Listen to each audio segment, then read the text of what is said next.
Yon, what's up? So ito mga utol, dagdagan na naman natin ang inyong mga kaalaman. Kasi ito, ang magiging topic natin sa video na ito ay paano gawing mabaliw kakaisip sa'yo ang lalaki. Yes. Well, kung napapansin ninyo, may mga kalalakihan talaga na nagkakandara pa sa isang babae. Nahabol ng habol sa isang babae, yung tipong nababaliw sa isang babae. Walang ibang pumapasok sa kanyang isipan kundi yung babae at babae na yon. Well, ito mga utol, isisiwalat ko sa inyo bilang isang lalaki na rin kung ano yung meron sa mga babae na kung bakit hinabol-habol talaga ng lalaki. Yung tipong nababaliw yung isang lalaki. So ito, huwag na nating papatagalin pa. Una sa lahat ay magpaganda at magpa-sexy. Yes, Kuya Kiko, parang napaka-common naman yan. Kasi hindi niyo alam mga utol, that's why paulit-ulit ko rin ito nga sinasabi. Kasi napaka-importante or napakahalaga yung bagay na ito. Yung magpaganda ka at saka magpa-sexy. Kasi talagang nakaprogram na po yung lalaki or yung mga kalalakihan na babaliw sa katawan ng babae. That's why napaka-importante po na magpaganda ka talaga. Huwag mong losyangin yung sarili mo. Huwag mong pabayaan yung sarili mo. Diba kung napapansin ninyo sa social media, yung mga content creator, yung mga babae dyan na naglalabasan ng cleavage, naglalabasan ng dibdib, diba? Kung titignan is wala naman talagang kalaman-laman yung content nila. Pero bakit nagkakaroon ng million views? Dahil po yan sa mga lalaking nababaliw sa babae. Dahil yung tanging laman talaga ng kanyang video ay yung laman ng kanyang dibdib. Once na sexy po yung lumalabas dyan sa video, and then sa sobrang ganda, ay talagang pagkakandarapaan po yan ng lalaki. So again mga utol, kung ikaw maganda at saka sexy, talagang hindi ka rin mawawala sa isipan ng lalaki na dito pa talaga mababaliw yung isang lalaki sa'yo. Okay? So yon. And then ito yung pangalawa natin is huwag gaano mag-initiate. Okay? Let's say given na maganda ka at saka sexy. Yung tipong pinagkakandarapaan ka na ng mga lalaki. So pero ito ngayon, kung ikaw mismo ay hindi gaano nag-initiate, hindi ko sinasabi utol na huwag ka nang mag-initiate kundi huwag masyado or huwag gaano mag-initiate. Yung tipong hindi mo siya palagi papangunahan. Na ikaw itong palagi nag-good morning, nagkakamusta sa kanya, or ikaw yung palaging nangunguna sa pag-reach out sa kanya. So wag mo itong gawin lagi-lagi. Paminsan-minsan ishayaan mo na siya itong mag-una na mag-reach out sa'yo. Like for example, utol subukan mo. Sa buong araw, kung hindi man siya nag-reach out sa'yo, ay wag kang mag-reach out. Tignan natin kung hanggang saan ba talaga yung pagmamahal ng lalaki sa'yo. Kasi kung nakasanayan niya na ikaw itong nangunguna, and then dumating yung araw na hindi ka nag-initiate, hindi ka nag-message, hindi ka nag-reach out sa kanya, ay talagang magtataka yung lalaki na uy, parang paggabi na, wala man lang siyang message sa akin. So, dito na magre-reach out talaga yung isang lalaki. Pero again mga utol, huwag po talaga kayong matakot. Na Kuya Kiko, baka mawala siya sa akin, baka mas lalo na siyang aatras sa akin, nako.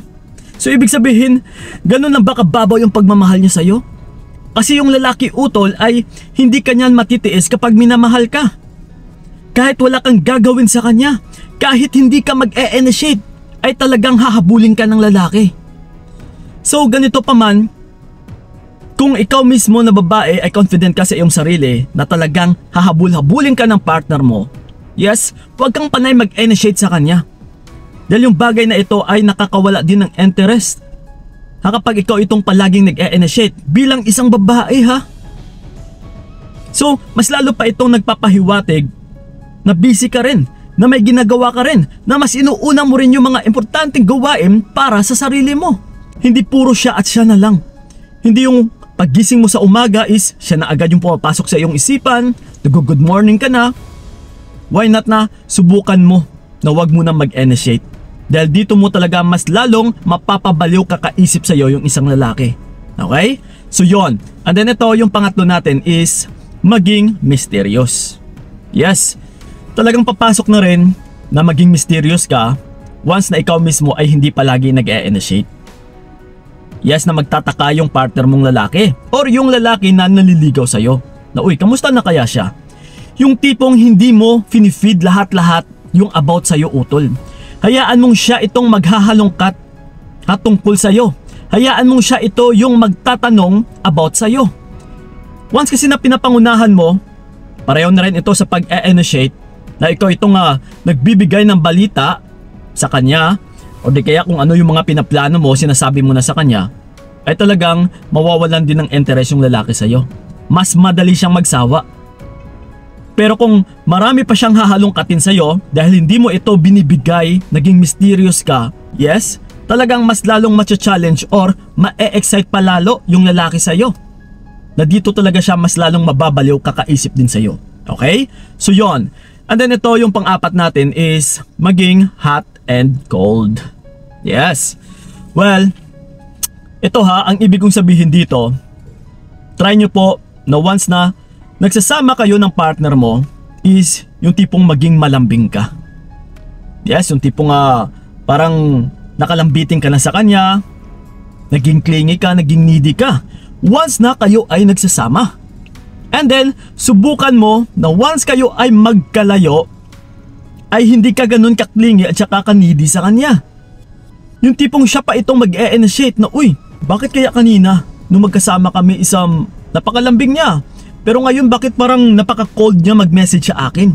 Parang wala siyang kagana-gana. Yes, ito kung gusto mo talagang mapapabaliw yung lalaki kakaisip sa'yo, try mo yung gawain na ito na maging hot and cold. Okay? So yon. And then ito, yung panghuli natin is walang iba kundi hayaan mo siya. Ito may sarili ka ring gawain, utol eh. And then syempre, pagdating sa partner mo o sa lalaki is may sarili din niyang gawain. Why not nasubukan mo na hayaan siya?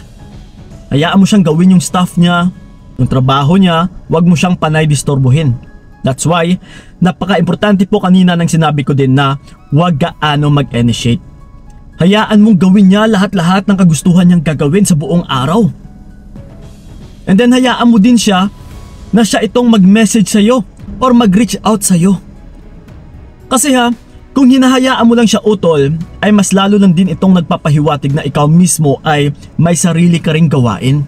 Na yung pinapahiwatig natin dito ay ikaw din mismo ay humihingi ng boundary. Okay, na huwag mo na kayong magdisturbuhan. Nang ayaw mo din ng distraction. Nang ayaw mo din ng distorbo. So that's why nire-respeto mo yung oras niya.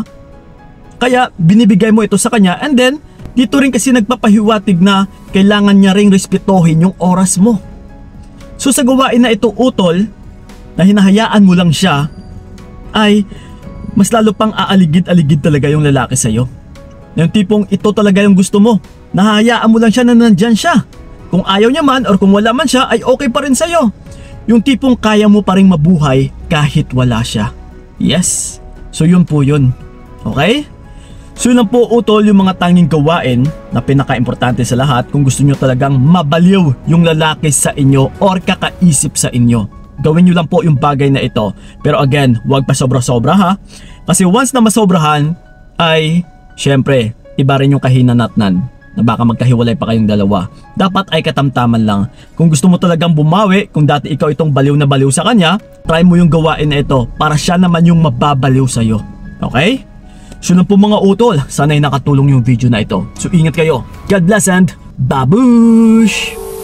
Binigay ko lahat para wala kang masabi. Kaya nga hindi